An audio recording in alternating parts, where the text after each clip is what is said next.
नमस्कार दोस्तों, आज अंग्रेजी माध्यम के स्कूलों में बच्चों को प्राचीन भारत की सही जानकारी नहीं दी जाती है। उदाहरण के लिए उन्हें केवल विदेशी आक्रांताओं की सूची दी जाती है। द्राविडों को मूल निवासी और आर्यों को बाहरी बताना अंग्रेजों की फूट डालो और राज करो की नीति का ही एक हिस्सा है, जिसे आज हमारे धर्मनिरपेक्ष और विधर्मी भाई आगे बढ़ाने में लगे हैं। नालंदा विश्वविद्यालय के अतीत और उसके गौरवशाली इतिहास को सभी जानते हैं। इसके पीछे एक कहानी है जो इस प्रकार है। एक बार बख्तियार खिलजी पूरी तरह बीमार पड़ा। उसने अपने हकीमों से कई बार इलाज करवाया, पर उस पर उसका कोई असर नहीं हुआ।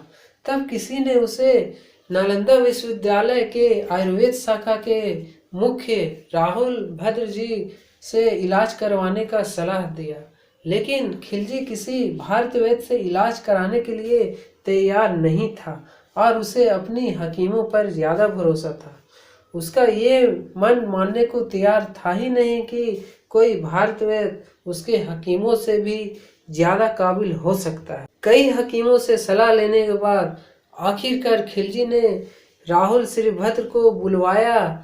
खिलजी ने उसके सामने शर्त रखी कि वो किसी हिंदुस्तानी आयुर्वेद का या दवा का इस्तेमाल नहीं करेगा और अगर वो ठीक नहीं हुआ तो उन्हें नींद की मौत सुला देगा। ये सुनकर श्री राहुल भद्र जी सोच में पड़ गए।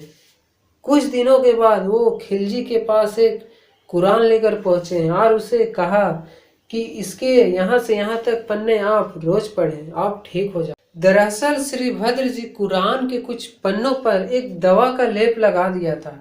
खिलजी थूक के साथ उन पन्नों को पढ़ता गया और इस तरह धीरे धीरे वह ठीक होता गया। लेकिन पूरी तरह ठीक होने के बाद उसने हिंदुस्तानी वैद्य के एहसानों को भुला दिया और उसे इस बात से यह जलन होने लगी कि हमारे सारे हकीम विफल हो गए, जबकि ये आयुर्वेद उसका इलाज करने में सफल हो गया।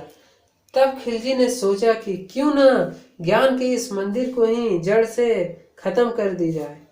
इसके बाद उसने जो किया सो उसे इतिहास कभी माफ नहीं की। जलन के कारण खिलजी ने नालंदा विश्वविद्यालय में आग लगाने का आदेश दे दिया। कहा जाता है कि विश्वविद्यालय की पुस्तकालय में इतनी किताबें थी कि यह 3 महीने तक जलता रहा। इसके बाद भी खिलजी का मन शांत नहीं हुआ। उसने नालंदा के हजारों धार्मिक वैद्य गुरुओं, शिक्षक एवं बौद्ध भिक्षुओं की हत्या करवा दी। बाद में पूरी नालंदा को जलाने का आदेश दे दिया। इस तरह इस सनकी ने एक हिंदुस्तानी आयुर्वेद का बदला चुकाया।